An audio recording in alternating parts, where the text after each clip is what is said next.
శుక్లాంబరధరం విష్ణుం శశివర్ణం చతుర్భుజం ప్రసన్నవదనం ధ్యాయేత్ సర్వవిఘ్నోపశాంతయే. గురుర్బ్రహ్మా గురుర్విష్ణుః గురుర్దేవో మహేశ్వరః గురుః సాక్షాత్ పరం బ్రహ్మ తస్మై శ్రీగురవే నమః. వాగర్ధావివ సంపృక్తౌ వాగర్ధ ప్రతిపత్తయే జగతః పితరౌ వందే పార్వతీ పరమేశ్వరౌ. సూక్తిం సమగ్రయతున స్వయమేవ లక్ష్మీ శ్రీరంగరాజమహిషీ మధురైకటాక్షైః వైదగ్ధ్యవర్ణగుణగుంభనగౌరవైర్యాం కండూలకర్ణకుహరాः కవయోధయంతి. హైమోర్ధ్వపుండ్రమజహన్మకుటం సునాసం మందస్మితం మకరకుండలచారుగండం బింబాధరం బహుళదీర్ఘకృపాకటాక్షం శ్రీవేంకటేశముఖమాత్మని సన్నిధత్తాం. విమలపటి కమలకుటి పుస్తకరుద్రాక్షశస్తహస్తపుటి కామాక్షి పక్ష్మలాక్షి కలిత విపంచి విభాసి వైరించి. నారాయణం నమస్కృత్య నరం చైవ నరోత్తమం దేవీం సరస్వతీం వ్యాసం తతో జయముదీరయేత్.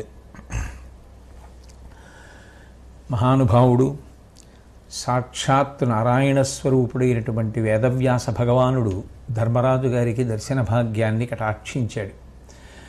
ఆ వేదవ్యాస భగవానుడి యొక్క దర్శనం వలన కలిగినటువంటి ఆనందంతో ఆయన చెప్పినటువంటి మాటల చేత మనశ్శాంతిని ధర్మరాజు గారు పొందారు.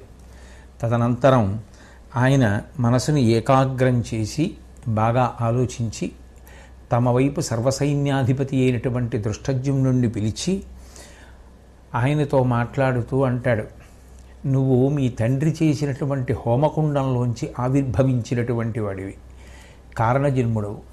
నువ్వు కేవలం ద్రోణాచార్యుల వారిని వధించడం కోసమే జన్మించినటువంటి వాడివి. కాబట్టి నువ్వు శిఖండి మొదలైనటువంటి వారిని వెంట తీసుకుని ద్రోణాచార్యుల వారితో యుద్ధం చేయడానికి వెంటనే బయలుదేరు. అలాగే నకుల సహదేవులు, విరాటరాజు, ద్రుపద మహారాజు, ఉపపాండవులు, సాత్యకి, కేకేదేశ రాజులు అందరూ కూడా ద్రోణుడితో యుద్ధం చేయడానికి బయలుదేరండి. ఆ ద్రోణాచార్యుల వారితో యుద్ధం చేసి ఆయనని నిగ్రహించకపోతే మనం యుద్ధంలో విజయం సాధించడం అంత తేలిక విషయం కాదు అన్న ఉద్దేశ్యంతో ధర్మరాజు గారు వీరందరినీ పిలిచి ద్రోణుడితో యుద్ధం చేయడానికి ఆదేశించాడు. రాత్రంతా యుద్ధం జరుగుతూనే ఉందేమో, ఆ భటులందరూ విశేషంగా బడలిపోయి ఉన్నారు. ఎవరికీ శరీరం స్వాధీనంలో లేదు. ఒక పక్క పగలంతా చేసినటువంటి యుద్ధం, ఆ పైన రాత్రి చేసినటువంటి యుద్ధం. నిద్ర లేకపోతే మనిషి చాలా డస్సిపోతాడు. అందుచేత ఎవరికీ శరీరం స్వాధీనంలో లేదు. కాగడాలు నిధనమైపోతున్నా కూడా దాన్ని సరిగ్గా పట్టించుకున్నటువంటి వాళ్ళు లేరు. కొందరి వాహనాలు ఎటువైపుకి వెళ్ళిపోయాయో అటువైపుకి దాని మీదే ఉరిగిపోయి నిద్రలోకి జారిపోయినటువంటి భటులు, నాయకులు మొదలైనటువంటి వారు యుద్ధరంగాన్ని వదిలిపెట్టి వెళ్ళిపోవలసి వచ్చింది. మరికొంతమంది ఏనుగుల కుంభస్థలాల మీద రథాలలోనూ నిద్రపోయారు. మిగిలినటువంటి వారు అటూ ఇటూ తూలిపోతున్నారు. అంత బడలికతో ఉన్నటువంటి సమయంలో అర్జునుడు చూసి ఇరుపక్షములలో ఉన్నటువంటి యోధులను, సైనికులను ఉద్దేశించి, ఇంత అలిసిపోయి ఉండి యుద్ధం చేయడం మర్యాద కాదు. కాబట్టి ఇరుపక్షములలో ఉన్నటువంటి సైనికులు, వీరులు, యోధులు అందరూ కూడా కొంత తడవు విశ్రమించండి. కొంతసేపు విశ్రమించిన తరువాత అప్పుడు మళ్ళీ యుద్ధం చేద్దురు గాని అన్నాడు. దాన్ని కర్ణుడు, అశ్వత్థామ, దుర్యోధనుడు మొదలైనటువంటి వాళ్ళు కూడా ఆమోదించారు. ఆ కారణం చేత రెండు పక్షాలలో ఉండేటటువంటి వారందరూ కూడా కొంతసేపు విశ్రాంతి తీసుకోవడానికి బయలుదేరి వెళ్ళారు. మనిషి యొక్క కడుపుకి కంటికి అవినాభావ సంబంధం. కడుపు నిండిపోతే కన్ను పడిపోతుంది. కన్ను పడిపోతే అంటే బాగా నిద్ర పట్టేస్తే మరునాడు బాగా ఆకలేస్తుంది. ఆకలేస్తే కడుపు నిండా తినగలడు. కడుపు నిండా తింటే కంటి నిండా నిద్రపోగలడు. వాళ్ళందరూ అంత బడలిక చెంది ఉన్నారు. ఒక పక్క యుద్ధం, ప్రాణాలు పోతున్నాయి. ఏదో పని చేయడం కాదు, ఏమాత్రం జాగ్రత్తగా లేకపోయినా ఎదుటి వీరుడి చేతిలో ప్రాణములకే హాని కలుగుతుంది. అటువంటిది నిద్ర లేకుండా యుద్ధం చెయ్యడము అనేటటువంటిది ఎంత కష్టమైనటువంటి విషయమో అసలు చదువుతుంటున్నప్పుడు వింటున్నప్పుడే మనకి ఒళ్ళు గగుర్పొడుస్తుంది. ఇట్లా ఎలా యుద్ధం చేయగలిగారు అనిపిస్తుంది. అర్జునుడు వాళ్ళ కష్టాన్ని తెలుసుకొని నిద్రపోమ్మంటే వాళ్ళందరూ ఎంతో సంతోషించారు. ఈయనొక్కడు మన కష్టం తెలుసుకొని ఉభయపక్షములలోని వారికి నిద్రపోవడానికి అవకాశం ఇచ్చాడు అని. అంటే నిద్ర అనేటటువంటిది మనిషికి ఎంత అవసరమో అర్థమవుతుంది. వాళ్ళందరూ అన్నారు అర్జునుడిని ఉద్దేశించి, కరుణగలవు మమ్ము గారవంబున సుఖాన్వితుల చేసి తనగా నీకు సురలు వరములెప్పుడు నిచ్చువారుగావుత మనోరథము పొందు అమరరాజ తనయా. ఓ అమరరాజైనటువంటి ఇంద్రుని కుమారుడవైనటువంటి అర్జున, నువ్వు దేవతల యొక్క అనుగ్రహ విశేషంగా సర్వకాలముల యందు కూడా నీ ఈప్సితములను నెరవేర్చుకుందువుగాక. ఎందుకని అంటే నిద్రపోకపోతే మాత్రం పట్టించుకోకుండా యుద్ధం చెయ్యమని రెండు పక్షముల వారు శాసనం చేసినప్పుడు బడలి ఉన్నటువంటి మా కష్టాన్ని గుర్తిరిగి కొంతసేపు నిద్రపొండి అని మాకు అవకాశం ఇచ్చావు కాబట్టి మా మనసులు అంత ప్రసన్నపడ్డాయి అని అందరూ కూడా విశ్రాంతి తీసుకోవడానికి బయలుదేరారు. తొరంగములపై ఆశ్వికులు అరదంబుల మీద రధికులప్పుడు నిద్రం బొరసిరి కొందరు భూస్థలి నిరువుగా సుఖనిద్ర చేసిరిట్లున్నంతన్. ఆ నిద్ర అనేటటువంటిది ఇది ఉంటే పడుతుంది, ఇది ఉండకపోతే పట్టదు అన్న పరిస్థితి ఉండదు. బడలిపోయిన వాడు ఏది ఉన్నా ఏది లేకపోయినా నిద్రపోతాడు. నిద్ర ఒక సౌఖ్యం. అంత బడలిపోయినటువంటి వ్యక్తికి సౌకర్యాలతో సంబంధం ఉండదు. అందుకే తొరంగములపై ఆశ్వికులు ఆ గుర్రాల మీదే ఆ గుర్రాల్ని నడుపుతూ యుద్ధం చేస్తున్నటువంటి వాళ్ళు పడి నిద్రపోయారు. అరదంబుల మీద రధికులప్పుడు నిద్రంబొరసిరి. రధికులు రథాలలో ఉండి యుద్ధాలు చేసేటటువంటి వాళ్ళు ఆ రథాలలోనే కొంచెం కూడా ఆలస్యం చేయకుండా నిద్రపోయారు. ఇంకా మళ్ళీ ఎక్కడికో వెళ్ళి నిద్రపోయి లేచి రావడం అంటే ఆలస్యం అయిపోతుందని అక్కడికక్కడే పడుకున్నారనమాట. కొందరు భూస్థలి నిరవగా సుఖనిద్ర చేసి రెట్లు ఉన్నంతన్. కొందరు అక్కడే భూమి మీద పడుకొని నిద్రపోయారు. ఈ విధంగా అందరూ కూడా నిద్రపోయారు. నిద్రపోయిన తరువాత మళ్ళీ కొంతసేపు అయిన తర్వాత ఆ చంద్రోదయం అయ్యి తెల్లవారుజాముకి ముందున్నటువంటి సమయంలో అందరూ కూడా లేచి యుద్ధాన్ని ప్రారంభం చేశారు. దుర్యోధనుడు ద్రోణాచార్యుల వారి దగ్గరికి వెళ్ళాడు. వెళ్ళి ప్రతిరోజు జరిగేటటువంటి విషయమే ద్రోణాచార్యుల వారిని నింద చేయడం ప్రారంభం చేస్తాడు. కాబట్టి ఆయనను ఉద్దేశించి అన్నాడు, నువ్వు చాలా గొప్పవాడివి.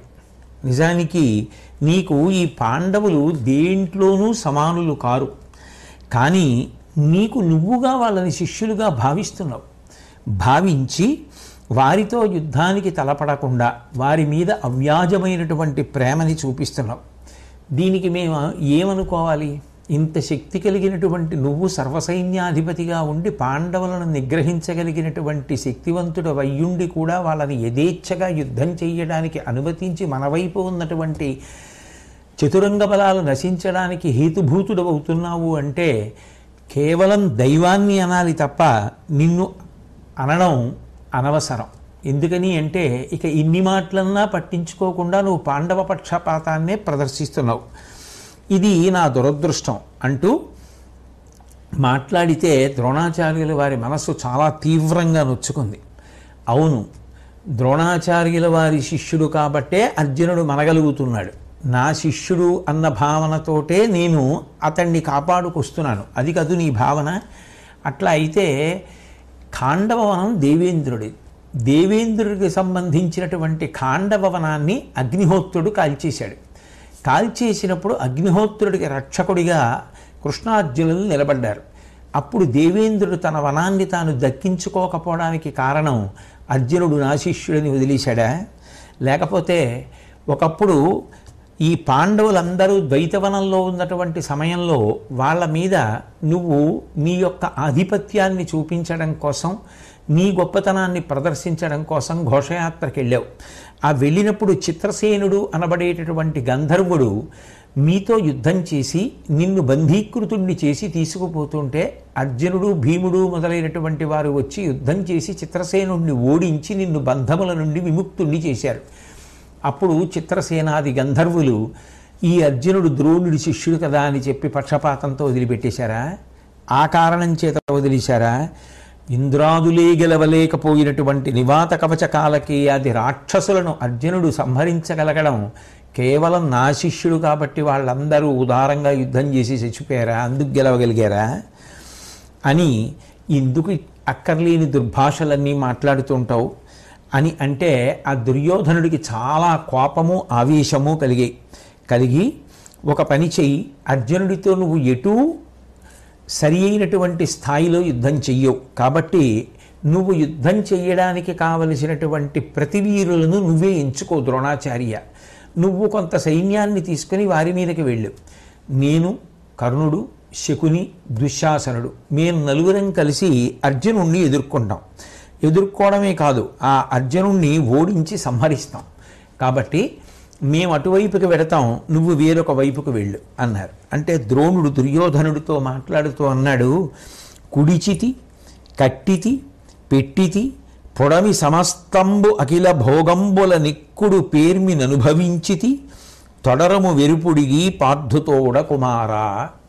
ఓ దుర్యోధన, ఇంతకుముందు ఎన్ని పదార్థాలు ఉంటాయో లోకంలో ఏవేవి తినాలో అవన్నీ తిన్నావు, చక్కగా అన్నిటినీ అనుభవించావు. కట్టితివి, ఎంత విలువైనటువంటి బట్టలు మొదలైనటువంటివి కట్టుకోవాలో అటువంటివన్నీ కట్టుకున్నావు. అంతేకాదు దానితో పాటుగా నువ్వు ఏవేవి ధరించాలో అటువంటి ఆభరణ విశేషాదులన్నిటినీ కూడా ధరించావు. పొడమి సమస్తంబు అఖిల భోగంబుల నిక్కుడు పేర్మిననుభవించితివి. ఈ భూమండలంలో అందరికన్నా ఎక్కువగా భోగాలనన్నిటినీ కూడా అనుభవించడానికి అవకాశం పొందినటువంటి వారు ఎన్ని అనుభవిస్తారో అన్నిటినీ నువ్వు కూడా అనుభవించావు. అటువంటి వారి శ్రేణిలో ఉండి పెట్టితివి. నీ వారైన వారిని నువ్వు ఎవరిని అనుకున్నావో వాళ్ళందరికీ కూడా మనసు తృప్తి పొందేటట్టుగా పెట్టావు. తొడరము వేర పొడిగి పార్థు తోడ కుమార, ఇంకా నువ్వు అనుభవించడానికి అయ్యో ఇది ఉండిపోయింది అని బెంగ పెట్టుకోవడానికి ఏముంది, ఇంకా భయపడడానికి ఏం లేదు. చచ్చిపోతే మాత్రం ఇక్కడ అనుభవించవలసినవన్నీ అనుభవించేసావుగా, ఇంకెందుకు అర్జునుడితో యుద్ధం చేయడానికి భయం? మహా అయితే ఏమవుతుంది, అర్జునుడి చేతిలో చచ్చిపోతావు. దానికి అస్తమానం నన్నెళ్ళమండం ఎందుకు యుద్ధానికి? ఈసారి నువ్వు వెళ్ళి యుద్ధం చేయి. అన్నీ అనుభవించేసావు కాబట్టి ఇక అయ్యో నాకేమైనా అయితే ఏం పోతుందో అన్న బెంగ లేకుండా ఏ విధమైనటువంటి భీతి భయానికి మనసులో తావివ్వకుండా అర్జునుడితో యుద్ధం చేయి అన్నాడు. అంటే నిజానికి ద్రోణుడు కించిత్ పరుషంగానే మాట్లాడాడు. ఎందుకని అంటే ప్రతిరోజు ఆ విధంగా దుర్యోధనుడు వచ్చి మాట్లాడుతుంటే విసిగిపోయినటువంటి ద్రోణుడు చివరికి ఆ మాట అన్నాడు అని పాంచాల వీరులు ఉన్నటువంటి సైన్యాల వైపుకి ద్రోణాచార్యుల వారు వెళ్ళారు. ఇక ఈ దుర్యోధనాది దుష్టచతుష్టయం అంతా కూడా అర్జునుడిని ఎదుర్కోవడానికి వెళ్ళారు. వెడితే అర్జునుడికి అసలు వీళ్ళని చూడగానే ఉన్న కోపం రెండింతలవుతుంది. అయి అర్జునుడు వీళ్లతో భయంకరమైనటువంటి యుద్ధాన్ని ప్రారంభం చేశాడు. ద్రోణుడు మొనలో నిలువక ఉత్తరమునకైచని ఏకతంబు మనసిన గురునింగని పాండవ సైన్యము పులికనిన హరిణ కులమునట్లు కంపమునుందెన్.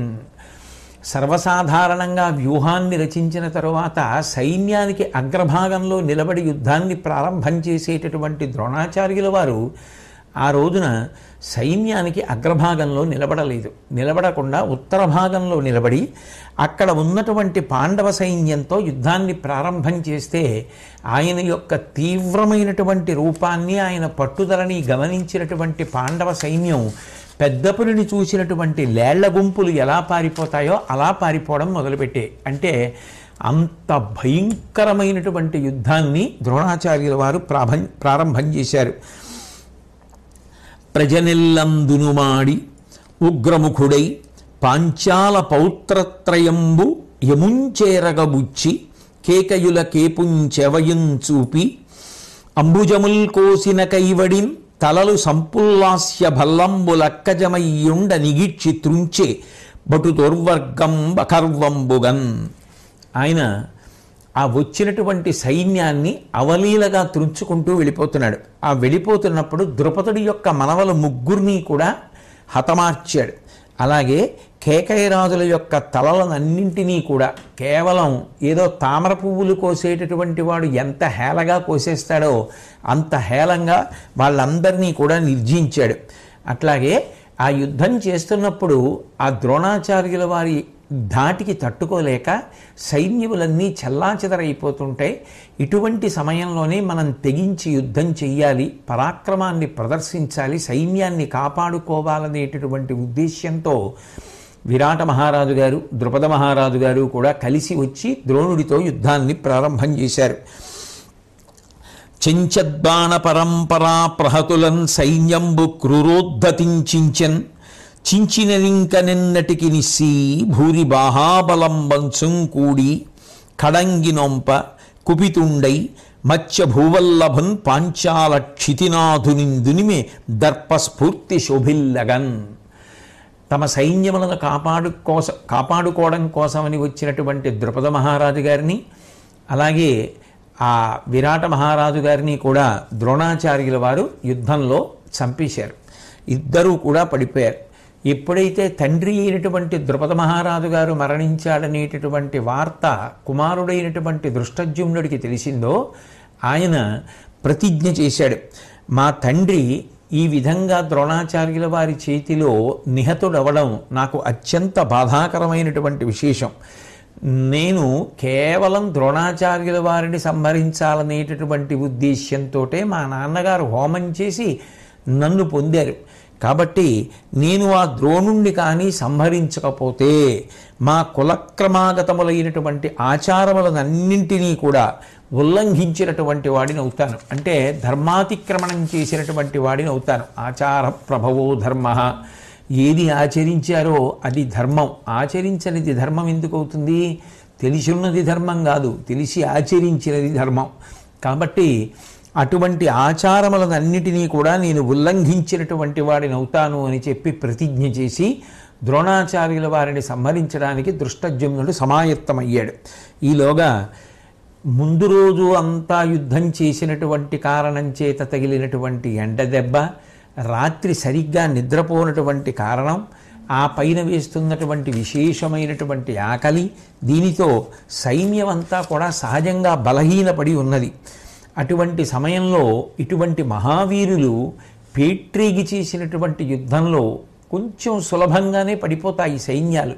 కాబట్టి తీవ్రమైనటువంటి రీతిలో చతురంగ బలములకు హాని కలుగుతోంది. ఈలోగా ద్రోణాచార్యుల వారి యొక్క ఉద్ధతిని తెలుసుకున్నటువంటి అర్జునుడు తాను మాత్రమే నిగ్రహించాలి ద్రోణుణ్ణి అనేటటువంటి ఉద్దేశ్యంతో బయలుదేరి ద్రోణాచార్యుల వారిని ఎదుర్కొన్నాడు. వాళ్ళిద్దరూ చేస్తున్నటువంటి యుద్ధాన్ని అందరూ కూడా చూసి ఆశ్చర్యపోయారు. ఎందుకని అంటే గురుడేయ నరుడు ద్రుంపగా నరుడేయగ గురుడు ద్రుంప నానా విశిక స్ఫురణ పరిహరణములకు అచ్చరువందుచు నుండి రుభయ సేనల జనముల్. ద్రోణాచార్యుల వారు ఏదైనా దివ్యమైనటువంటి అస్త్రాన్ని అభిమంత్రించి విడిచిపెడితే ఆ అస్త్రం పూర్ణస్వరూపాన్ని పొంది రాకముందే అర్జునుడు దానిని ఉపసంహారం చేసేవాడు. అర్జునుడు ఏదైనా దివ్యమైనటువంటి అస్త్రమును మనసులో సంకల్పం చేసి అభిమంత్రించి విడిచిపెడితే అది పూర్ణమైనటువంటి ఆ తేజస్సుని పుంజుకుని హాని చెయ్యడానికి ఉద్యుక్తము కాకముందే ద్రోణుడు ఉపసంహారం చేసేవాడు. ఈ విధంగా గురు శిష్యులిద్దరూ పరమాద్భుతమైనటువంటి రీతిలో జరుగుతున్నటువంటి యుద్ధాన్ని చూసి అందరూ ఆశ్చర్యపోయారు. ఆ సైన్యానికి అంతటికీ ఎటువంటి భావన కలిగిందంటే హరుడు వినోదార్థముగా నిరుమేనయిరణమునచ్చే ఇంతియ కాకి పరుసున అక్కజమగు సంగరమొనరింపంగా ఒరుల కంటిమేయందున్. ఎప్పుడైనా శివుడికి యుద్ధం చెయ్యాలనిపించింది అనుకోండి, ఆయనతో యుద్ధం చేయడానికి ఎవరెడతాడు? ఎవడికి శక్తి సరిపోతుంది? కానీ ఆయనకి తీవ్రమైన కోరిక పుట్టిందనుకోండి, ఎవరితోనైనా యుద్ధం చేద్దామని. ఎవడు యుద్ధానికి రాకపోతే ఏం చేస్తాడు? ఆయనే రెండుగా మారి యుద్ధం చేస్తే ఎలా ఉంటుందో అలా ఉంది ద్రోణుడు శిష్యుడు చేసేటటువంటి యుద్ధం. ఎందుకని? ఇద్దరూ గురు శిష్యులు. గురువుగారి దగ్గర ఉన్నటువంటి విద్యని శిష్యుడు పొందుతాడు. కాబట్టి ఆ గురు శిష్యులిద్దరూ చేస్తున్నటువంటి యుద్ధాన్ని చూసి మిగిలినటువంటి వాళ్ళందరూ కూడా తెల్లబోతున్నారు. ద్రోణుడు బ్రహ్మాస్త్ర ప్రయోగం చేశాడు. మొత్తం ఈ పంచభూతములు కూడా గడగడా ఉనికిపోతున్నటువంటి సందర్భంలో అర్జునుడు అవలీలగా వేరొక బ్రహ్మాస్త్రాన్ని ప్రయోగించి ఆ ద్రోణుడు ప్రయోగించినటువంటి బ్రహ్మాస్త్రాన్ని ఉపసంహారం చేయించాడు. ద్రోణార్జునులు తమ యుద్ధాన్ని మానేసేసి కొంతసేపు అయిన తరువాత ద్రోణుడు పాంచాల సైన్యం వైపుకు వెళ్ళాడు, అర్జునుడు కౌరవ సైన్యం వైపుకు వెళ్ళాడు. వెళ్ళి ఇద్దరు అటువైపు యుద్ధం చేస్తున్నటువంటి సమయంలో దుర్యోధనుడు సాత్యకి ఇద్దరు ఒకరికి ఒకరు ఎదురుపడ్డారు. ఎంత యుద్ధమైనా ఒక్కొక్కసారి చాలా ఆశ్చర్యకరమైనటువంటి సంఘటనలు జరుగుతుంటాయి. దుర్యోధనుడు సాత్యకి ఇద్దరూ కూడా చిన్నతనం నుంచి స్నేహితులు. ఇద్దరూ ఆ చిన్నతనంలో ఆడుకున్నటువంటి ఆటలు, ఇద్దరూ కలిసి తిరిగినటువంటి జ్ఞాపకాలు ఒకరినొకరు చూసుకోగానే జ్ఞాపకానికి వచ్చే ఆ రోజున ఎందుకో. ఎంత కాదన్నా వాళ్ళు మనుషులే కదూ. ఎవరూ పూర్తిగా చెడ్డవాడు ఉండడు, ఎవడూ పూర్తిగా మంచివాడు ఉండడానికి అవకాశం కూడా తక్కువ ఉంటుంది. ఎక్కడో అక్కడ ఏదో ఒక చిన్న దోషం ఉండకుండా ఎలా సాధ్యం అవుతుంది? బహుశా ఆ రోజున దుర్యోధనుడి మనసులో కూడా ఏదో ఆర్ద్రత కలిగింది. యుద్ధాన్ని ఒక్క క్షణం ఆపి ఆ సాత్యకి దుర్యోధనుడు ఇద్దరూ కూడా ఒకరినొకరు పలకరించుకున్నారు. ఆ చిన్నతనాన్ని జ్ఞాపకం చేసుకున్నారు. ఎంత బాగా ఆడుకునేవాళ్ళం, ఎంత బాగా కలిసి తిరిగేవాళ్ళం అని పరమ ప్రేమతో ఇద్దరూ తమ బంధుత్వాన్ని, స్నేహాన్ని, అనుబంధాన్ని జ్ఞాపకం చేసుకున్నారు. జ్ఞాపకం చేసుకున్న తర్వాత యుద్ధం అనేటటువంటిది నిర్వర్తించవలసిన ధర్మం కాబట్టి మళ్ళీ ఇద్దరు యుద్ధం మొదలుపెట్టారు. ఆ యుద్ధం మొదలుపెట్టినప్పుడు దుర్యోధనుడు సాత్యకితో యుద్ధం చెయ్యలేక అలసిపోయి భయపడిపోయి ఆ యుద్ధరంగాన్ని విడిచిపెట్టి వెళ్ళిపోయాడు. ఆ తర్వాత ధర్మరాజు, భీముడు, నకులుడు, సహదేవుడు, అర్జునుడు తక్క మిగిలిన నలుగురు పాండవులు ఒక చోట కలుసుకున్నారు. ద్రోణాచార్యుడు చేస్తున్నటువంటి అరివీర భయంకరమైనటువంటి యుద్ధాన్ని గమనించారు. ఈ ద్రోణాచార్యుడు ఇలాగే యుద్ధం చేస్తే ఇక మిగిలే వాళ్ళు ఎవ్వరూ ఉండరిక. ఇవాల్టితోనే పాండవ సైన్యం అంతా సరి. ఇదే తేజస్సుతో, ఇదే ఉద్ధతితో, ఇదే పౌరుష పరాక్రమాలతో ద్రోణాచార్యుడు యుద్ధం చేయడం మొదలు పెడితే మనని కూడా మిగల్చడు, పాండవుల్ని కూడా సంహరిస్తాడు. అంత తేజోవంతమైనటువంటి యుద్ధం చేస్తున్నాడు. కరులంగూల్చుచు తేరులన్నరకొచున్ గర్జిల్లి ఘోటమ్ములన్ నరులన్ నిత్తుట తేల్చుచున్ దొరల నానారూపఖండంబులై తొరగంచేయుచు కుంభజుండు విలస దోర్దండ చండాకృతిం తెరలంబైజనుదించు నీపు మనలం తీర్పంగ నోపుంతుదిన్. ఆ ద్రోణాచార్యుల వారు చేసేటటువంటి యుద్ధం యొక్క తీవ్రతని గమనిస్తున్నారా అని నలుగురు మాట్లాడుకుంటూ కరులంకూల్చుచు, అదిగో ఎన్ని వేల ఏనుగులు పడగొట్టేశాడో, తీరులందరకొచ్చు రథములను పడగొట్టేస్తున్నాడు, గుర్రాల్ని పడగొట్టేస్తున్నాడు, సైన్యాన్ని పడగొట్టేస్తున్నాడు, నెత్తుటి ఏరులు పారిస్తున్నాడు, ముక్కల కింద యోధులందరినీ కూడా నరికేస్తున్నాడు. ఇలా కుంభజుండు విలసద్దోద్దండ చండాకృతింతెరలంబై చనుదించు నీపు ఇలాగే అందరినీ సంహరించుకుంటూ విశేషమైనటువంటి భుజ పరాక్రమాన్ని ప్రదర్శిస్తూ ద్రోణాచార్యుడు యుద్ధం చేస్తూ మన వైపుకొస్తే మనలం తీర్పంగ నోపొంతుదిన్, చిట్ట చివరికి మనల్ని కూడా సంహరిస్తాడు. ఏ విధమైనటువంటి ఆశ్చర్యం లేదు. అసలు ఈ ద్రోణాచార్యుల వారిని నిగ్రహించడం ఎలా, ఇంత భయంకరమైన యుద్ధం చేస్తున్నాడు అని ఆలోచన చేస్తున్నటువంటి సమయంలో ఆ శ్రీకృష్ణ పరమాత్మ అక్కడికి వచ్చారు. వాళ్ళకి అర్జునుడిని పంపి ద్రోణుడిని నిగ్రహించడం అనేటటువంటిది స్ఫురణకు రాని విషయం కాదు. కానీ వాళ్ళ బాధల్లా ఏమిటంటే తాత్కాలికంగా కొంతసేపు ద్రోణాచార్యుల వారి యొక్క ఆ ఉద్ధతిని అరికట్టడంలో అర్జునుడు సఫలీకృతుడు కావచ్చు, కానీ అది తాత్కాలికమైనటువంటి పరిష్కారం. ధర్మరాజు గారు శాశ్వతంగా యుద్ధభూమిలోంచి తొలగిపోవడము అంటే ద్రోణుడు మరణించాలంతే.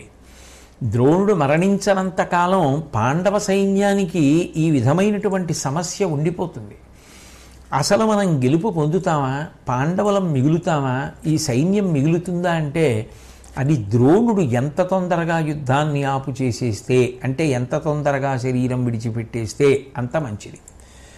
అర్జునుడు ద్రోణుడిని చంపలేడా అంటే చంపడు. ఎందుకు చంపడు అంటే గురువుగారు అనేటటువంటి విశేషమైనటువంటి గౌరవం. ఆ గౌరవం చేత అర్జునుడు ద్రోణుణ్ణి సంహరించడానికి ఇష్టపడడం. కాబట్టి పాండవులు మిగిలిన నలుగురికి ఉన్నటువంటి పెద్ద బాధ ఏమిటంటే, చంపగలిగినటువంటి వాడు అర్జునుడు. ఆ చంపగలిగినటువంటి అర్జునుడు చంపట్లేదు. చంపడానికే పుట్టినవాడు దృష్టజ్యుమ్నుడు. కానీ ఆ దృష్టజ్యుమ్నుడు ద్రోణుడు ఎదుర్కొని నిలబడగలిగినంత సత్తా కలిగిన వాడిగా నిరూపించుకొని ద్రోణుడి యొక్క విజృంభణాన్ని అరికట్టలేకపోతున్నాడు. ఈ స్థితిలో వాళ్ళు ఆలోచిస్తుంటే, అందున ఆ రోజున ఆ ద్రోణాచార్యుల వారి యొక్క విజృంభణం పరమ తీక్షణంగా ఉంటే, ఆ శ్రీకృష్ణ భగవానుడు ఆ ప్రదేశానికి వచ్చాడు. వచ్చి అర్జునుడితో ఇట్లా అన్నాడు, అనిమొన దేవదానవులకైనను గెల్వన శక్యమి మహాత్ముని ఒక మందు చెప్పెద, సుతున్ హతుడయ్యననంగ విన్న అంతన ఇతడు ఆయుధంబు దిగద్రావి అచేష్టత పొందు, అప్పుడు ఇతని పరిమార్చవచ్చు, ఇది తప్ప ఉపాయము కలగదెమ్మీన్. అర్జున, అని మొన దేవదానవులకైనను గెల్వన శక్యమి మహాత్ముని. ఈ ద్రోణాచార్యుల వారు యుద్ధంలో ఆయుధం పట్టుకుని రథం మీద ఉండి యుద్ధం చేస్తున్నంతసేపు ఈయన్ని గెలవడం దేవతలకు దానవులకు కట్టుకుని వచ్చినా సాధ్యం కాదు. ఒక మందు చెప్పేదా, ఈ ద్రోణాచార్యుల వారు నిహతుడు కావాలి అంటే ఒక్క మార్గాన్ని నేను చెప్తాను. సుతున్ హతుడయ్య ననంగ విన్న అంతన ఇతడు ఆయుధంబు దిగద్రావి అచేష్టత పొందు. అమంగళకరమైనటువంటి వార్త వినాలి. ఆయనకి సంబంధించినంత వరకు అంతకన్నా అమంగళకరమైనటువంటి వార్త కానిదేది ఉంటుంది? ద్రోణాచార్యుడి యొక్క కుమారుడైనటువంటి అశ్వత్థామ యుద్ధంలో మరణించాడు అన్న వార్త వింటే వెంటనే అచేష్టత పొందు, కదలిక లేకుండా ఉండిపోతాడు. ఇక యుద్ధం మీద ఆసక్తి ఉండదు. అప్పుడు ఇతని పరిమార్చవచ్చు, ఆయుధములను విడిచిపెట్టేస్తాడు. కాబట్టి అప్పుడు అతన్ని చంపడం తేలిక. ఇది తప్ప ఉపాయము కల్గదెమ్మీన్, ఇది తప్ప వేరొక ఉపాయం లేదు అని చెప్తూ ఉండగా ఆ భీముడు వెంటనే శ్రీకృష్ణ పరమాత్మ చెప్పినటువంటి మాటని బాగా మనసులో నిలబెట్టుకుని భీముని చేనని అశ్వత్థామయనంబరకు భద్ర దంతి వడిన నుద్దామగతిన నెపమ్మున ఆ మారుత పుత్రుడేగి అగ్గురు తోడన్. ఆ యుద్ధం చేస్తున్నటువంటి సమయంలో భీమసేనుడి చేతిలో ఒక ఏనుగు ఒకటి చనిపోయింది. ఆ ఏనుగు పేరు అశ్వత్థామ.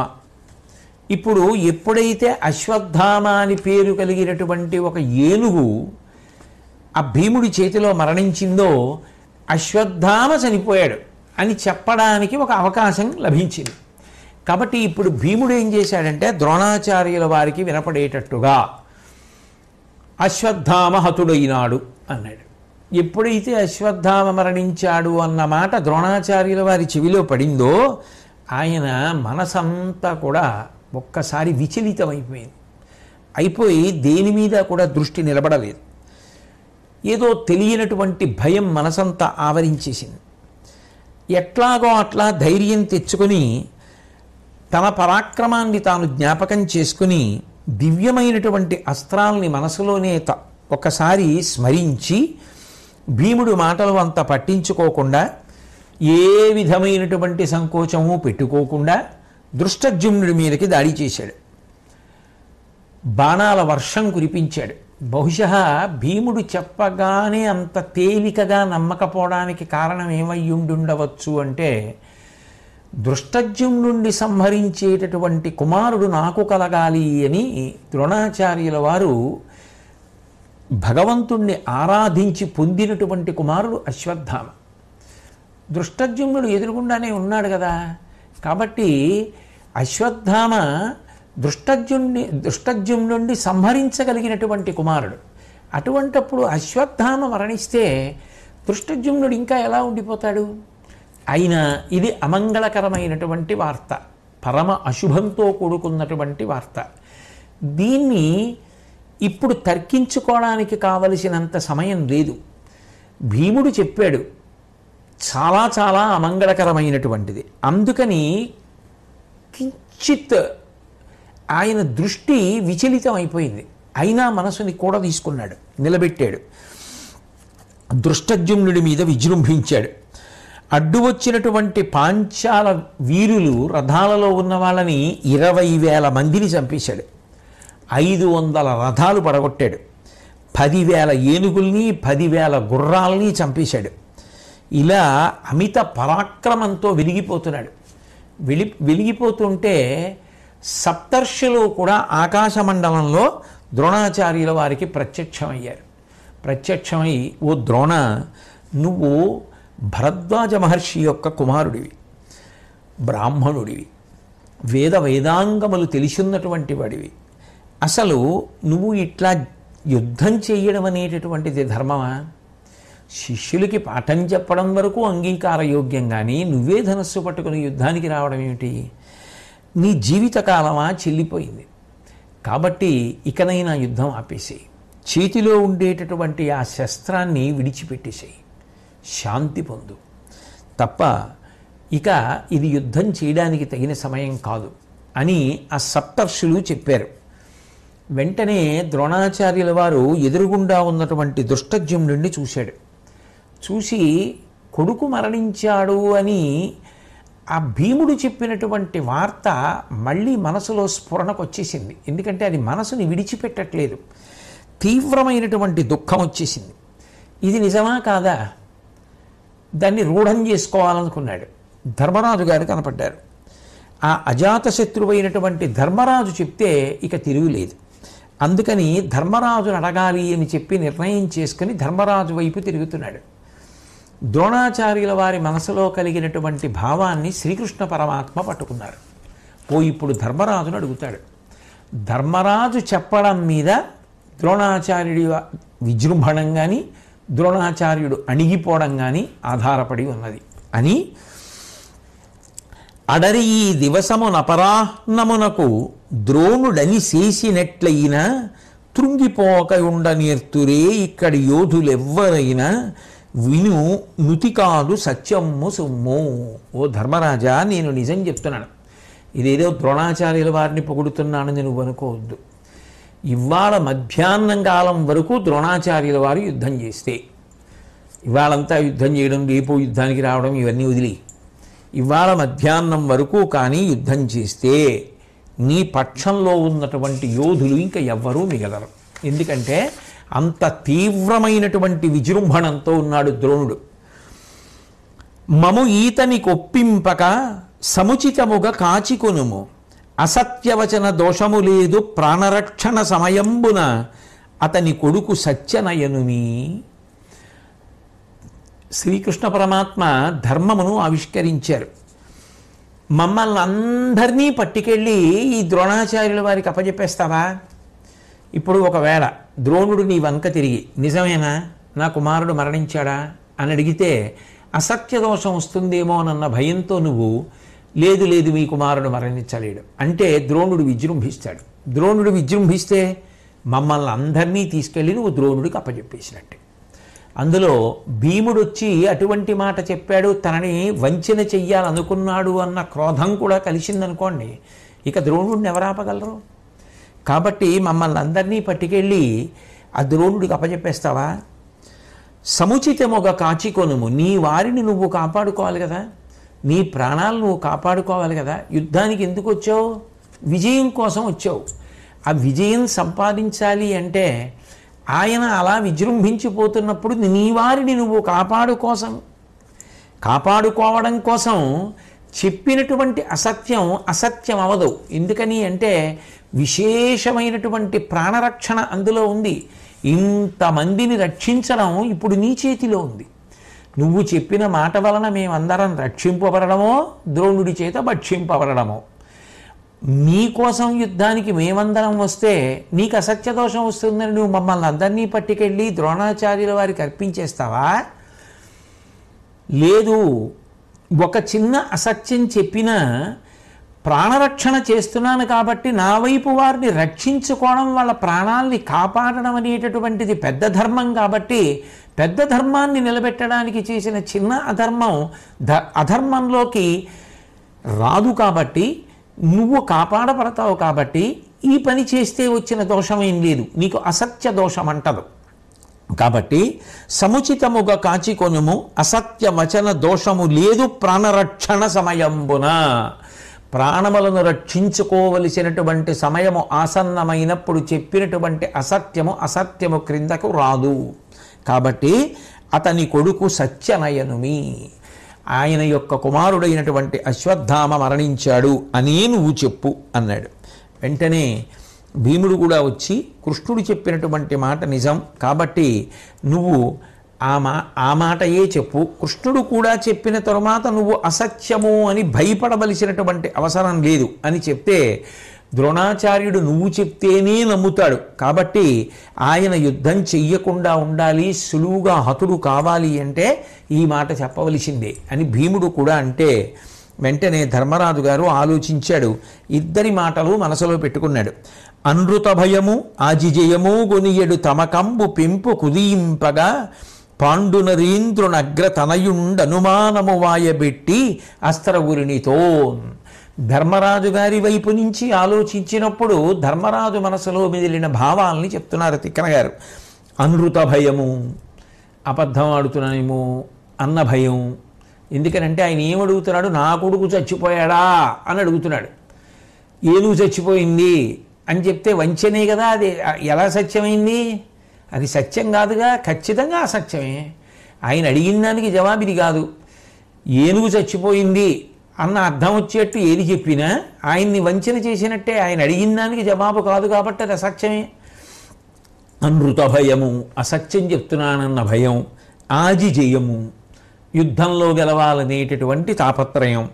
కొనియడు తమకంబు పెంపు కుదీంపంగా, యుద్ధంలో గెలిచి తీరాలి. తన వారి ఇంతమందిని బలిపెట్టేసి ఓడిపోయి వెనక్కి వెళ్ళిపోవడానికి ఆ యుద్ధానికి వచ్చింది. కాబట్టి పాండు నరేంద్రునగ్ర తనయుండనుమానము వాయబెట్టి అస్త్రగురినితో. పైగా ద్రోణుడే యుద్ధ ప్రారంభంలో చెప్పాడు, అమంగళకరమైనటువంటి వార్త విన్ననాడు నేను ఆయుధాన్ని విడిచిపెట్టేస్తే నన్ను చంపగలరు తప్ప అన్యథా చంపలేరు అని చెప్పేశాడు. కాబట్టి ఆ ద్రోణాచార్యుల వారు తన వంక చూసి నిజమేనా నా కొడుకు మరణించాడా అని అడిగితే, వలయు కొలది నిలుంగెత్తి వర్ణ సమితి అచ్చుపడగా అశ్వత్థామ సత్యననియే అని పదంపడి అల్లన అతని చెవికి వినగరాకుండా కుంజరమనియనధిపా. ద్రోణాచార్యుల వారికి యుద్ధభూమిలో బాగా వినపడేటట్టుగా గట్టిగా గొంతెత్తి అశ్వత్థామ చనిపోయాడు అన్నాడు. ఆయన చెవికి వినపడకుండా మెల్లిగా గుణిగినట్టుగా ఏనుగు చచ్చిపోయింది అన్నాడు. కానీ ద్రోణాచార్యుల వారికి ఏది వినపడాలో అదే వినపడింది.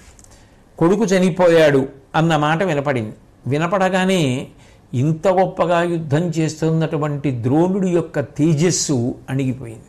ఆయనలో ఉన్నటువంటి ఉత్సాహమంతా నీరసించిపోయింది. మనసు దిగులు చెందిందనుకోండి అంతే, దానితో పాటే ఉత్సాహము, పరాక్రమము, శౌర్యము, తేజస్సు, ధైర్యము అన్నీ ఆవిరైపోతాయి. అన్నీ ఆవిరైపోయాయి. నేలకు నల్లెడు పొడవున గ్రాలుచు మును మెరయు గురుని రథచక్రముల కాలంబున సమరజయశ్రీ లోపము తెలియ అంట శిలబడియ నృపా. ఎప్పుడైతే ద్రోణాచార్యుల వారి యొక్క ఉత్సాహం అణిగిపోయిందో అప్పటి వరకు భూమికి 4 అంగుళాల పైన వెడుతున్నటువంటి ఆయన యొక్క రథం, అంటే ఇలా 4 వేళ్లు పెడితే ఎంత ఎత్తు వస్తుందో అంత ఎత్తు వచ్చేటట్టుగా ఎగిరేటటువంటి ద్రోణుని యొక్క రథం, అంటే అంత ఉత్సాహంతో అంత పూనికతో వెళ్ళేటటువంటి రథం నేల మీదకి దిగిపోయింది. అంటే ఆయన అంత నిరుత్సాహాన్ని పొందాడు. ఆ నిరుత్సాహాన్ని పొంది ఆయన యుద్ధాన్ని విడిచిపెట్టేయడానికి సిద్ధపడి తను పాండుతనయులకు ద్రోహునిగా ఆ కుంభ జన్ముడుహించుచు అమ్మునులట్టు చెప్పిరటుగావున గాకేమి ఇది తగవం పొమ్మనుచున్. వెంటనే మనసులో ఆ సప్తర్షులు చెప్పినటువంటి మాట జ్ఞాపకానికి వచ్చింది. అయ్యో, నేను ధర్మపక్షంలో ఉన్నటువంటి పాండవులకి ఇప్పటికే చాలా ఇబ్బంది పెట్టానేమో, చాలా కష్టపెట్టానేమో, చాలా నష్టపెట్టానేమో, చాలా బాధ పెట్టానేమో అనేటటువంటి భావనలు మనసులో ముప్పిరి ఉన్నాయి. అయినా వాళ్ళు చెప్పవచ్చు కాక ఒకసారి యుద్ధానికి వచ్చేసిన తరువాత ఇక యుద్ధం చెయ్యడమే ధర్మం అని మనసులో అనుకుని ద్రోణుడు బాగా కృంగిపోయినటువంటి వాడైపోయి దృష్టజుమ్నుని చూచుచున్ రణసముద్రేకంబు బాహాబలావష్టంభంబును శౌర్య నిర్వహణ గర్వస్ఫూర్తియున్ దొంటి ఉత్కృష్టత్వంబును తక్కి సృక్కి వగ బుద్ధిన్ బీకు వీకాడగా చేష్టాహీనత పొందియ గురుడు సంక్షిప్తాంగుడై ఉన్నడన్. ఎప్పుడైతే అంత ఉత్సాహము నీరు కారిపోయిందో ఎదురుగుండా ఉండేటటువంటి దృష్టజుమ్నుడిని చూశాడు. రణసముద్రేకంబు, యుద్ధం పేరు చెప్పేటప్పటికి సహజంగా తనలో పొందేటటువంటి ఉద్రేకం లేదు. బాహాబలావష్టంభంబును, బాహువులు బలంతో పొంగుతూ ఉండేవి, అటువంటి స్థితి లేదు. శౌర్య నిర్వహణ గర్వస్ఫూర్తియున్, శౌర్యాన్ని ఆవిష్కరించేటప్పుడు సహజంగా ఆయనలో కనపడేటటువంటి అతిశయం కానీ, దొంటి ఉత్కృష్టత్వంబును త్రక్కి సృక్కి వగ బుద్ధిన్ బీకు వీకాడగా, పూర్వం ఆ యుద్ధం చేస్తున్నప్పుడు అందరిలోనూ తాను అధికుడుగా కనపడుతూ చేసినటువంటి యుద్ధం యొక్క ప్రౌఢిమ నశించిపోయి ఆయన మనసు వికలమైపోయి ఉండగా చేష్టాహీనత పొందియ గురుడు, చేష్టలన్నీ ఉడిగిపోయినటువంటి వాడు సంక్షిప్తాంగుడై ఉన్నడన్. ఆయన శరీరాన్నంతటినీ కూడా ముడి చేసుకుని ఆ రథంలో అలా కూర్చునుండిపోయాడు. అలా ఉండగానే ఎదురుగుండా ఉన్నటువంటి దృష్టజుమ్నుడు చూశాడు, మంచి అవకాశం వచ్చింది, కేవలం ఈ ద్రోణుణ్ణి వధించడం కోసమే నేను పుట్టాను, కాబట్టి ఇప్పుడు నేను ఉత్సాహాన్ని పుంజుకుని ఆయన్ని సంహరించాలి అని చెప్పి తన రథంలోంచి ఆయన మీద బాణప్రయోగం చేశాడు. చెయ్యగానే చూశాడు, దివ్యాస్త్రములేవి స్ఫురించట్లేదు ద్రోణాచార్యుల వారికి. మనసంతా కూడా శోకంతో ముప్పిరి కొని ఉంది. అయినా కూడా ఎదురుగుండా ఉన్నటువంటి ప్రతివీరుడు అటువంటి బాణములను కురిపిస్తుంటే సహజములైనటువంటి బాణములని ఆ దృష్టజుమ్నుడి మీదకి ప్రయోగించాడు. ప్రయోగించి ఆయన వేస్తున్నటువంటి బాణములను ద్రోణుడు మధ్యలోనే ఖండించాడు. ఖండించి ధనస్సుని, రథాన్ని, రథసారథిని, అశ్వాలని, ధ్వజాన్ని అన్నింటినీ కూడా ముక్కలుగా విరిచేశాడు. ఆ సమయంలో కూడా ద్రోణుడు విరిచేసి ఆ దృష్టజుమ్నుడు గద తీసుకుని కిందకి దిగుతూ ఉంటే ఆ గద విరగ్గొట్టేశాడు. కత్తి డాలు పట్టుకు దిగుతూ ఉంటే ఆ కత్తి డాలు విరగ్గొట్టేశాడు. ఇక ఆ దృష్టజుమ్నుడు ఎలా యుద్ధం చెయ్యాలి అన్నది ఆలోచన చేస్తున్న సమయంలో సాత్యకి చూసి ద్రోణుడి మీద బాణప్రయోగం చేశాడు. ఈలోగా గబగబా ఈ దృష్టజుమ్నుడు భీముని యొక్క రథం మీదకి వెళ్ళిపోయాడు. అప్పటికి ద్రోణాచార్యుల వారు 4 రోజులు 4 పగళ్ళు యుద్ధం చేశారు, ఒక రాత్రి యుద్ధం చేశారు. 5వ రోజు పగటి వేళ 20 గడియలు యుద్ధం చేశారు. చిత్రం ఏమిటంటే ఆయన ఆఖరి క్షణంలో కూడా 21,000 మందిని చంపేశాడు. చంపేసేసి గొప్ప యోగనిష్టలోకి ప్రవేశించాడు. ఇక నేను ఓ దృష్టజుమ్నా నిన్ను వెంబడించాను, నువ్వు రథం విరిగిపోయినటువంటి కారణం చేత దూరంగా పారిపోయి భీముడి యొక్క రథం ఎక్కావు, ఇక నిన్ను వెంబడించి నీతో యుద్ధం చెయ్యను అని అనుకుని యోగనిష్టలోకి ప్రవేశించి చిట్ట చివర కర్ణ, కృప, దుర్యోధనుల్ని పిలుస్తూ ఒక మాట అన్నాడు. మీరెప్పుడూ నేను సరిగ్గా యుద్ధం చెయ్యలేదు అని నన్ను దెప్పి పొడుస్తూ ఉండేవారు. నా చేతనైనంత యుద్ధాన్ని ఇంతకాలం చేశాను, ఇదిగో నాకు ఇంకా ఈ ధనుర్బాణాలతో పని లేదు, నేను ఈ శస్త్రములను విడిచిపెట్టేస్తున్నాను, ఇకనైనా బుద్ధి కలిగి జీవితాన్ని కొనసాగించండి అని చెప్పి ఆ రథంలోనే కూర్చుని ఆయన సమాధి స్థితిలోకి వెళ్ళిపోయాడు. వెళ్ళిపోయి ఆ మహానుభావుడు ఆ జ్యోతిర్మండలంలోకి ప్రవేశించడానికి ప్రయత్నం చేస్తున్నాడు. అటువంటి సమయం కోసమే ఎదురు చూస్తున్న దృష్టజుమ్నుడు భీముడి రథంలోంచి కిందకి దిగి కత్తి పట్టుకొని కాలినడకన ద్రోణాచార్యుల వారు ఉన్నటువంటి రథం దగ్గరికి వస్తున్నాడు.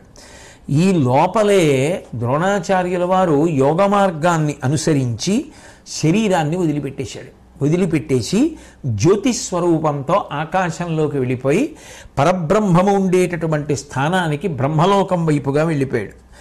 అలా వెళ్ళిపోతున్నటువంటి జ్యోతిస్సుని చూసినటువంటి వారు కేవలం శ్రీకృష్ణ పరమాత్మ చూశారు, అర్జునుడు చూశాడు, అలాగే ధర్మరాజు చూశాడు, కృపాచార్యుడు చూశాడు. ఈ విషయాలన్నింటినీ కూడా వ్యాసుల వారి అనుగ్రహంతో చూసి ధృతరాష్ట్రుడికి చెప్తున్నటువంటి సంజయుడు చూశాడు. ఈ 5గురు మాత్రమే చూశారు. కాబట్టి ద్రోణుడు శరీరాన్ని వదిలిపెట్టి యోగ మార్గంలో ఆకాశాన్ని దాటిపోయి ఆ బ్రహ్మలోకం వైపుకి వెళ్ళిపోయాడు.